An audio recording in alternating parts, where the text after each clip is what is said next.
Aujourd'hui, j'aimerais te dire, nous critiquons ceux qui se prosternent devant les statues. Nous avons une nouvelle statue, nos téléphones. Nos téléphones, avant que tu ne dormes, tu dis bonsoir à ton téléphone. Le matin, tu lui dis toujours bonjour. Quand tu manges, tu lui dis toujours bon appétit. Certains, ils sont plus au téléphone qu'avec des humains. Certains sont plus au téléphone que devant leur Bible et dans la prière.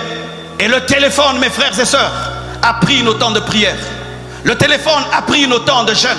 Le téléphone a pris nos moments d'intimité, même en famille. Le téléphone a pris nos moments. Nous sommes au courant de tout ce qui se passe dans le monde, mais nous n'avons qu'une nouvelle révélation de Dieu dans nos vies. Nos Bibles sont fermées et nos téléphones sont toujours connectés. Et même en plein culte, tu es incapable d'éteindre ton téléphone.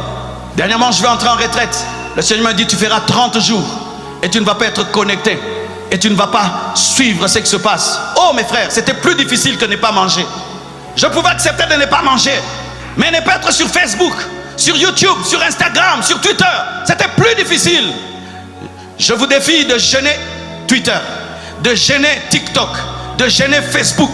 Vous allez voir que c'est plus difficile que le foufou. C'est plus difficile que le foufou. Les ministères sont en train de mourir à cause du téléphone. Hommes de Dieu, comment les Wesley et les Finney avaient une telle profondeur? Il n'y avait pas autant de distractions en leur temps. En notre temps, il y a tellement de choses pour distraire les chrétiens. Si vous voulez être concentré sur Jésus, il doit être supérieur à votre téléphone. Et ainsi, avant d'ouvrir ton téléphone, ouvre ta Bible le matin. Alléluia! Ouvre ta Bible le matin. Ne lis pas tes messages et tes emails si tu n'as pas encore commencé à lire la parole de Dieu. Le Seigneur est attristé. Que ce soit tout d'abord nos messages WhatsApp que nous lisons avant de lire la Bible.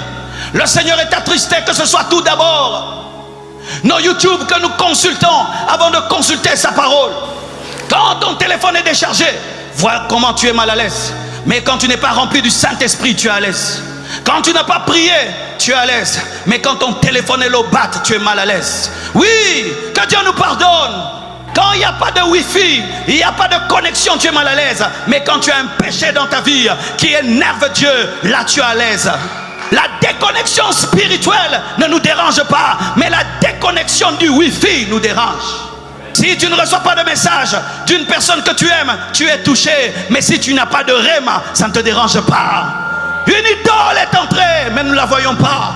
Ce n'est pas une statue. Ce n'est pas une statue, c'est un instrument. Un tout petit que nous mettons dans nos poches, mais que nous transportons partout, mais qui a pris le temps.